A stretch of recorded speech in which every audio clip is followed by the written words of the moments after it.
मुंबईच्या धावपळीपासून दूर निसर्गाच्या कुशीत जायचंय? आज मी तुम्हाला घेऊन आलोय भारताच्या पहिल्या ॲग्रो टुरिझम फार्ममध्ये, सगुणा बाग, नेरळ. 60 एकरमध्ये पसरलेलं हे हिरवगार नंदनवन, जिथे तुम्ही मासेमारी, वॉटर बफेलो राईड आणि बैलगाडीचा आनंद घेऊ शकता. जर तुम्ही मुंबई पुण्याजवळ वन डे पिकनिक स्पॉट शोधत असाल तर हा व्हिडिओ शेवटपर्यंत नक्की पहा. इथे येणं खूप सोपं आहे. तुम्ही लोकल ट्रेनने नेरळ स्टेशनला येऊ शकता आणि तिथून रिक्षाने साधारण 10 ते 15 मिनिटात सगुणा बागला पोहोचू शकता. सगुणा बागमध्ये क्लासिक पॉन्ड हाऊस किंवा प्रीमियम पॉन्ड हाऊस किंवा मड हाऊस यासारखे युनिक ऑप्शन्स आहेत. आम्ही क्लासिक पॉन्ड हाऊस मध्ये राहिलो. सगुणा बागेत मोत्याची शेती कशी केली जाते हे पर्यटकांना प्रत्यक्ष पाहायला मिळते.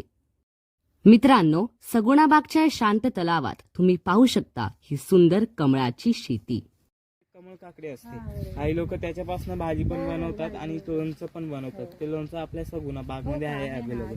ते हात लावू शकतात. सुकल्यानंतर तो मजबूत होऊन जातो. मित्रांनो, सगुणा बागेत आल्यावर हा थरार पाहायला विसरू नका. हे आहे मल्लखांब.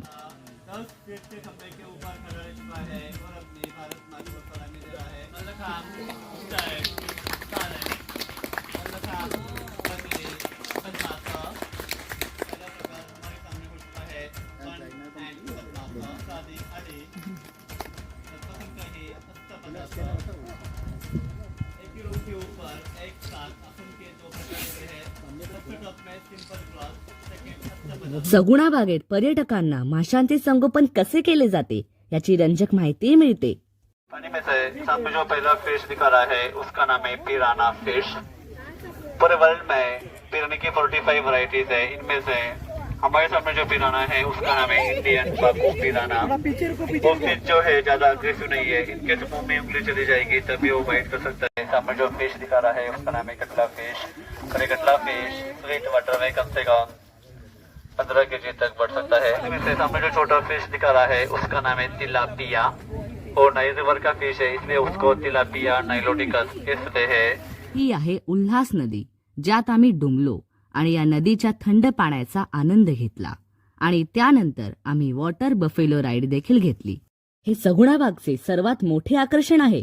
येथे तुम्हाला म्हशीच्या पाठीवर बसून नदीच्या पात्रात फेरफटका मारता येतो. हा अनुभव शहरात राहणाऱ्या लोकांसाठी आणि मुलांसाठी खूपच नवीन आणि मजेशीर असतो. सगुणा बागेत जेवणाचे 2 ऑप्शन्स असतात, व्हेज किंवा नॉन व्हेज. ही व्हेज थाळी आहे. ही व्हेज थाळी अस्सल गावरान पद्धतीने बनवलेली आहे. आणि हे बघा आमचं पॉन्ड हाऊस. घराच्या अगदी खाली पाणी आणि त्यात सुरेख बदकं आणि सभोवताली हिरवळ. शहरातल्या गजबजाटातून दूर असं शांत ठिकाणी राहण्याचं स्वप्न आज पूर्ण होतंय. मित्रांनो, सगुणा बागेत तुम्हाला परदेशी पाहुणेही भेटतील. हे पहा इमू आणि शहामृग. हे पक्षी उडू शकत नाहीत, पण जमिनीवर मात्र सुसाट धावतात. इमू आणि शहामृग बघून झाल्यानंतर आमच्या गाईडनी आम्हाला सगुणा बागेतील साप दाखवला व त्याबद्दल थोडक्यात माहिती सांगितली. मित्रांनो, आता वेळ आली आहे बोटिंग करण्याची. इथली शांतता आणि निसर्गाचा सहवास खरोखरच मन प्रसन्न करतो. सगुणा बागेच्या हिरवळीत आपल्याला काही चिमुकले आणि रंगबिरंगी पाहुणे भेटणार आहेत. हे पहा गोंडस लवबर्ड्स. यांचा तो गोड किलबिलाट आणि एकमेकांसोबतची मस्ती बघून मन अगदी प्रसन्न होतं. निसर्गाचं हे रूप किती सुंदर आहे ना. इथून पुढे जायची इच्छाच होत नाहीये. आणि हे पहा मित्रांनो, इथले सर्वात शांत आणि गोंडस पाहुणे ससे. किती मऊ आणि पांढरे शुभ्र आहेत ना हे. आणि हा पहा मित्रांनो, एक छोटासा कलाकार सरडा. सरडा शत्रूपासून वाचण्यासाठी आणि शिकारीसाठी आपला रंग बदलण्यात पटाईत असतो. हे पहा किती सुंदर बांबूच्या टोपल्या आणि फ्रीज मॅग्नेट्स आहेत. सगुणा बागेतील लोणची, चटण्या आणि पापड म्हणजे अस्सल गावरान चव. हा आहे सगुणा बागेतील मनोरम्य सूर्यास्त. हा आहे आमच्या पॉन्ड हाऊसचा रात्री. लवबर्ड्स आणि यासोबत हा दिवस इथेच संपतो. दुसऱ्या दिवसाची सगुणा बागेतील सकाळ या सूर्योदयासोबत झाली. मित्रांनो, आता वेळ आहे मातीशी नातं जोडण्याची. सगुणा बागेत पर्यटकांना फिरत्या चाकावर मातीला आकार देण्याची कला प्रत्यक्ष शिकता येते. मित्रांनो, सगुणा बागेत आल्यानंतर जर तुम्ही बैलगाडीत बसला नाहीत तर तुमची सफर अपूर्णच राहील. सगुणा बागेतील बैलगाडी सवारीसाठी सध्या 50 रुपये प्रति व्यक्ती इतके शुल्क आहे. मित्रांनो, आता वेळ आहे थोड्या रुबाबदार सफरीची. हे पहा, सगुणा बागेतला हा देखणा घोडा. घोड्यावर बसून या हिरवळीतून रपेट मारण्याचा आनंद काही वेगळाच आहे. सगुणा बागेतील घोडसवारीसाठी साधारण 150 रुपये शुल्क आहे. मित्रांनो, सगुणा बागेची सफर करताना इथल्या ताज्या भाज्या पाहायला विसरू नका, ज्या थेट शेतातून तोडलेल्या असतात.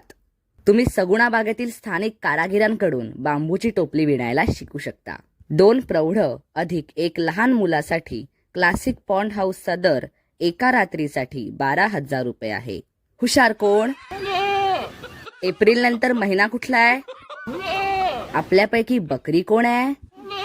मित्रांनो, सगुणा बागेची निसर्गरम्य सफर तुम्हाला कशी वाटली? शहराच्या गजबजाटातून ब्रेक घेण्यासाठी हे सर्वोत्तम ठिकाण आहे. हा अनुभव आवडला असल्यास लाईक करा आणि तुमच्या सफरप्रेमी मित्रासोबत हा व्हिडिओ शेअर करायला विसरू नका. अशाच नव्या वाटा आणि अनोखे प्रवास अनुभवण्यासाठी आत्ताच माझ्या चॅनेलला सबस्क्राईब करा. आणि हो, सगुणा बागेतली कोणती गोष्ट तुम्हाला सर्वात जास्त आवडली कमेंटमध्ये नक्की सांगा.